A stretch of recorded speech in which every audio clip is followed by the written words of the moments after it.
सोने और चांदी की गिरावट के पीछे कई सामान्य कारण हैं, जिनमें अमेरिकी डॉलर की मजबूती मुख्य है। अंतर्राष्ट्रीय स्तर पर सोना और चांदी डॉलर में ही खरीदे और बेचे जाते हैं। जब यूएस डॉलर इंडेक्स मजबूत होता है तो दूसरे देशों के खरीदारों के लिए इन धातुओं की कीमतें बढ़ जाती हैं, जिससे मांग में कमी आती है। इस समय डॉलर की मजबूती के कारण सोने चांदी की कीमतों में गिरावट आई है। दूसरा बड़ा कारण अमेरिकी फेडरल रिजर्व की नीतियां हैं।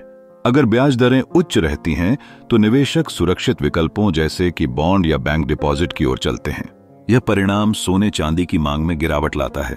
हाल ही में ब्याज दरों के ऊंचे रहने के संकेत मिल रहे हैं, जिससे संभावना है कि इन धातुओं की मांग और भी कम हो सकती है।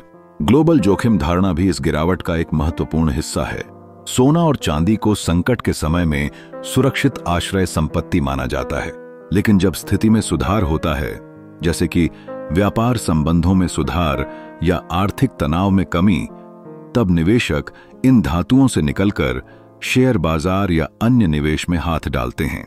यही कारण है कि इस समय इनकी कीमतें नीचे आ रही हैं। इसके साथ ही पिछले कुछ महीनों में सोने और चांदी की कीमतों में तेजी से वृद्धि के परिणाम स्वरूप प्रॉफिट बुकिंग की प्रक्रिया भी चल रही है। जब निवेशक ऊंचे भाव पर बेचने लगते हैं तो कीमतों में स्वतः ही गिरावट आती है। विशेष रूप से चांदी पर दबाव भी बढ़ा हुआ है।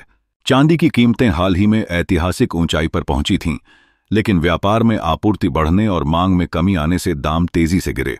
फिर भी निवेशकों के लिए यह एक महत्वपूर्ण समय है। अगर आप छोटे समय के लिए निवेशक हैं तो मार्केट की वॉलेटिलिटी के कारण सावधानी बरतें। वहीं लंबे समय के निवेशक इस गिरावट को एक अवसर मान सकते हैं। आने वाले महीनों में शादियों और त्योहारों के कारण मांग बढ़ने की संभावना है, जो ये धातुएं फिर से ऊंचाई पर ला सकती हैं।